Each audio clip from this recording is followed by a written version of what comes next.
আমাদের party CPIM ধন্যবাদ জানাবো, কারণ তারা মনে করেছেন মুর্শিদাবাদে কেন্দ্রের জন্য যাতে আমি উপযুক্ত বিবেচিত করেছেন। দুই হচ্ছে আমার ব্যক্তিগতভাবে সংসদীয় রাজনীতি থেকে বেশি সাংগঠনিক কাজের মধ্যে আমি মনোনিবেশ করেছিলাম এবং সেই কাজের মধ্যে ছিলাম বলেই আমি খুব উৎসাহিত ছিলাম না। আপনারা দেখেছেন গত কয়েকদিনও এই বিভিন্ন দলগুলোকে নিয়ে যাতে একসঙ্গে লড়াই হয়, বিজেপি তৃণমূল বিরোধী এই বাংলাকে যাতে নতুন করে তার পুনর্জাগরণ হয়। বাংলার পুনর্জাগরণ সম্ভব নয় বামপন্থার পুনর্নির্মাণ ছাড়া। সেই বামপন্থা পুনর্নির্মাণের জন্য সিপিআইএমকে মজবুত করা এবং তার ছাত্র, যুব, শ্রমিক, কৃষক, ক্ষেতমজুর সংগঠনকে মজবুত করা আন্দোলন সংগ্রামের কাজে আমি নিজে লিপ্ত। কিন্তু গোটা দেশের যে সর্বনাশ অবস্থা হচ্ছে, যেভাবে গণতন্ত্রকে এবং সাংবিধানিক কাঠামোকে ধ্বংস করছে, যেভাবে মানুষকে আবার ভয় পাওয়ানোর চেষ্টা করছে, যেভাবে জোর করে সিএ লাগু করার চেষ্টা করেছে। যতদিন আমরা সিএ কমিটির আমি মেম্বার ছিলাম, 3 বছর ধরে আমরা পার্লামেন্টে লড়ে আটকে রেখেছিলাম। তারপরে পশ্চিমবঙ্গ থেকে সিএ ভয় দেখিয়ে বিধানসভা নির্বাচন হলো, আর তৃণমূলের সহযোগিতায় বিজেপি সিএ কানুন লাগু করে দিল, পাস করে দিল। আমাদের আবার সেটাকে আটকাতে হবে এবং সেটা এখানে দাঁড়িয়ে একাছিরি করলে হয় না, পার্লামেন্টে গিয়ে লড়াই করতে হয়। যেভাবে দুর্নীতি হচ্ছে, ইলেকট্রাল বন্ড নিয়ে হচ্ছে, সিপিআইএম লড়েছে, সংসদের মধ্যে লড়েছে। আমি নিজে 2017 সালে পার্লামেন্টের মেম্বার ছিলাম, পার্লামেন্টে লোকসভা আমি বলেছি, রাজ্যসভায় কমরেড সীতারাম ইয়েচুরি বলেছেন। তারপর আমরা কোর্টে গিয়েছি, যেহেতু পার্লামেন্টে আমাদের সংখ্যা কম, যেরকম অ্যাসেম্বলিতে কংগ্রেস এবং বামপন্থী না থাকার ফলে আজকে সেখানে মানুষের কোনো কথা বলা হয় না, সেটা পার্লামেন্টে হয়নি। সেটা আমার অনেক মানুষ, শুধু বামপন্থীরা নয়, শুধু বামফ্রন্ট নয়, আমি ধন্যবাদ জানাবো কংগ্রেস দলকেও, কারণ তাদের দিক থেকে এটা ছিল প্রস্তাব। আপনারা শুনেছেন ইতিমধ্যে অধীরবাবু বলেছিলেন যে মুর্শিদাবাদ আসনে আমাদের বামফ্রন্টের সঙ্গে সমঝোতা হতে পারে। গোটা রাজ্যের সমঝোতার একটা পূর্বশর্ত ছিল, যেখানে দাঁড়িয়ে আমরা মালদা, মুর্শিদাবাদ, উত্তর দিনাজপুর, দার্জিলিং, উত্তরবঙ্গ এবং তারপর আস্তে আস্তে দক্ষিণবঙ্গ সর্বত্র যাতে 42টা আসনে বিজেপি এবং তৃণমূল বিরোধী সমস্ত শক্তিকে এককাট্টা করতে পারি। সেখানে তাদেরও ছিল যদি মোহাম্মদ সেলিম এখানে প্রার্থী হয় তাহলে কংগ্রেসের সমর্থক দরদি কর্মীরা উৎসাহিত হবে এবং আমরা পরস্পরকে ভোটার এবং কাডার মোবিলাইজ করতে পারবো। সেখানে আমরা সিপিআইএমে আমাদের পলিট ব্যুরোতে আলোচনা করি, রাজ্য কমিটিতে আলোচনা করি, জেলা কমিটিতে আলোচনা হয়, তাদেরও সব প্রস্তাব ছিল এবং সেই জন্যই আমরা প্রথম দফা থেকে দ্বিতীয় দফায়ও আমরা আমাদের তালিকার মধ্যে মুর্শিদাবাদ রাখিনি। কিন্তু এখন দাঁড়িয়ে যেভাবে আমাদের আলোচনা এগোচ্ছে, সেখানে দাঁড়িয়ে আমাদের মনে হয়েছে যে অন্তত বীরভূম পর্যন্ত, নদিয়া পর্যন্ত, বর্ধমান পর্যন্ত আমাদের সমস্ত প্রার্থী উত্তরবঙ্গ থেকে সমস্ত প্রার্থীগুলো যাতে ঘোষণা হয়ে যায়। তারপরে ষষ্ঠ এবং সপ্তম পর্যায়ে যে ভোটগুলো হবে সেগুলো আমরা কয়েকদিনের মধ্যে হয়ে যাবে। অনেকটাই হোমওয়ার্ক হয়ে গিয়েছে, কিন্তু নির্বাচনী প্রচারও শুরু করতে হবে। 42টা আসনেই বামফ্রন্টের কর্মীরা তারা ইতিমধ্যেই নেমেছেন। আমি বিভিন্ন জায়গায় আজকে দাঁড়িয়ে উত্তর মালদায় আমাদের কমরেড সূর্যদা গিয়েছেন, তারা জিবি করছেন। দক্ষিণ মালদায় কালকে কমরেড বিমান বসু যাবেন, সেখানে দাঁড়িয়ে তারা সাধারণ সভা করবেন।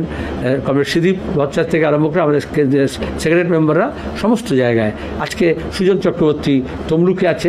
এরকম আমরা আমাদের গোটা রাজ্য জুড়ে যেখানে প্রার্থী ঘোষিত হয়েছে, যেখানে প্রার্থী ঘোষিত হয়নি, আমাদের সাংগঠনিক প্রস্তুতি আমরা গত নভেম্বর থেকে তিলে তিলে গড়ে তুলেছি। এখনও যেখানে ফাঁক ফোকর আছে সেটাকে যেমন আমরা ভরাট করছি, এখনও যেখানে কিছু দুর্বলতা আছে, যেখানে ঐক্য নির্মাণে কিছুটা সমস্যা আছে, সেগুলোকে আমরা কাটাতে চাইছি। মানুষ চাইছেন গোটা দেশ থেকে বিজেপির দুর্নীতিগ্রস্ত জায়গা থেকে তাকে অপশাসন শেষ করা এবং এ রাজ্যে তৃণমূলের থেকে মুক্তি পাওয়া। সে কাজটা বিজেপি এবং তৃণমূলের মধ্যে রাজভবনের বৈঠক শুধু নয়, আজকে পরিষ্কার হয়ে যাচ্ছে যে কীভাবে তারা একসঙ্গে যোগসাজশে কাজ করছে। যাই বিজেপি তাই তৃণমূল, তার বিরুদ্ধে নতুন লড়াইয়ে আমরা নেমেছি। এই জন্য আমাকে প্রার্থী হতে হয়েছে। আমি বললাম আমি আজকেই মুর্শিদাবাদের মানুষের জন্য কি বার্তা থাকবে? গোটা রাজ্যের মানুষের কাছে যে বার্তা, মুর্শিদাবাদ মানুষের কাছে সেই বার্তা। যখন নির্বাচনী প্রচারে যাব সেখানকার স্থানীয় বিষয়গুলো বলবো। আমাদের মুর্শিদাবাদের একটা ঐতিহ্য আছে, মুর্শিদাবাদে একটা আমাদের নিজস্ব সাংস্কৃতিক ধারা আছে, আমাদের একটা মিলনধর্মী সংস্কৃতি আছে, সেটাকে শেষ করে দিচ্ছে আরএসএস বিজেপি। সুতরাং সাম্প্রদায়িকতার বিরুদ্ধে লড়াই। তৃণমূল একেবারে শুভেন্দুর নেতৃত্বে ওখানে লুটপাটের সংস্কৃতি চালু করেছে, জোর করে পঞ্চায়েত তৈরি করেছিল তৃণমূলের নেতা হিসেবে। এখানকার প্রশাসন পুরো ভেঙে পড়েছে, সেখানে প্রতি সময় মিথ্যা মামলা করা হচ্ছে বিরোধীদেরকে। আর তার সঙ্গে মুর্শিদাবাদের উন্নয়নের কথা, উন্নয়নটা দিল্লি থেকে লড়ে নিয়ে আসা এবং একটা শর্ট টার্ম, লং টার্ম এবং মিড টার্ম ডেভেলপমেন্ট, যাতে মুর্শিদাবাদ তার নিজস্ব হৃতগৌরব ফিরে পায়। এবং অধীরবাবু এবং মোহাম্মদ সেলিম তারা সংসদে দাঁড়িয়ে অন্যান্য বামপন্থী এবং কংগ্রেসের যারা প্রার্থী আছেন, যারা জয়ী হবেন এবং আরও যে শক্তি আমাদের সঙ্গে আসবে, তাদের সবাইকে নিয়ে আমাদের রাজ্যের হয়ে ওকালতি করা, অ্যাডভোকেসি করা এবং সেখান থেকে দাবি নিয়ে আসা। মুর্শিদাবাদে গঙ্গা ভাঙন রোধ করা, পুনর্বাসনের দাবি করা, পরিযায়ী শ্রমিকের স্বার্থ দেখা এবং ভবিষ্যতে যাতে পরিযায়ী শ্রমিক না হয়, আমাদের ছেলেপুলে যাতে এই রাজ্যে দাঁড়িয়ে কাজ পায় এবং শিক্ষা ব্যবস্থা ওখানে ঢেলে সাজানো। তার সঙ্গে দাঁড়িয়ে যত যাব মানুষ যে যে কথা বলবেন সেসব কথাগুলো আমরা তুলে ধরবো। ঠিক আছে। আমি এত ভালো ভালো কথা বলছি, তুমি বাজে বাজে কথা বলছো কেন? প্লিজ।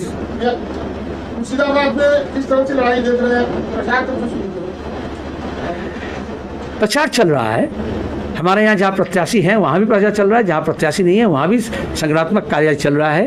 मैं खुद पिछले कई महीने से पूरा राज्य में दौरा कर रहा हूँ और मैं चूँकि आज नाम घोषणा हुआ है, वहाँ के लोग चाहते हैं, मैं आज ही रात वहाँ पहुँच रहा हूँ और फिर कल सुबह से व्यापारिक कार्य से पहले से कार्यक्रम तय है। पार्टी के लीडर के रूप में था, अभी प्रत्याशी के रूप में मैं पहुंचूंगा। कल रानीनगर में, इस्लामपुर में हमारा वाम फ्रंट का कर्मी सभा है। उसके बाद फिर सागरपाड़ा जो है तुम्हारा जालंगी में, वहाँ 2 विधानसभा क्षेत्र में हमारा है कर्मी सभा। इससे पहले मैं हरिहरपाड़ा कराया हूँ, डोमकल कराया हूँ, भगवान गोला कराया हूँ, उस करीमपुर में कुछ मीटिंग करके आया हूँ। बाद में बाकी जैसे प्रोग्राम होगा वहाँ के संसदीय क्षेत्र के कार्यकर्ता लोग जैसे ठीक करेंगे, मैं वैसा वहाँ उपलब्ध हूँ अपने को। শুভ চট্টোপাধ্যায়ের প্রশ্ন। শুভ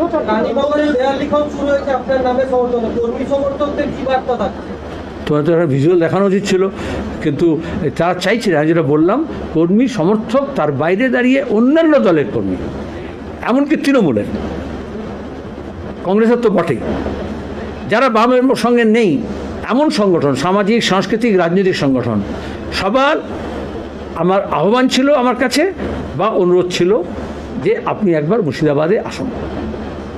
এবার মুর্শিদাবাদে মানুষ ঠিক করবে, আমাদের কর্মীরা সমস্ত বাড়ি গিয়ে পৌঁছাবে তাদের হাতে, যে আমি গিয়ে মোদি, অমিত শাহ এবং তৃণমূলের নেতারা বলেছিল গত লোকসভায়, যখন আমি চিট ফান্ডের কথা নিয়ে বলেছিলাম এরা সব চোর, যখন আমি বলেছিলাম যখন মব লিঞ্চিং হচ্ছে তার বিরুদ্ধে, তখন বলা হয়েছিল যে কি করে মোহাম্মদ সেলিম সংসদের মধ্যে আসে সেটা আমরা দেখে নেব।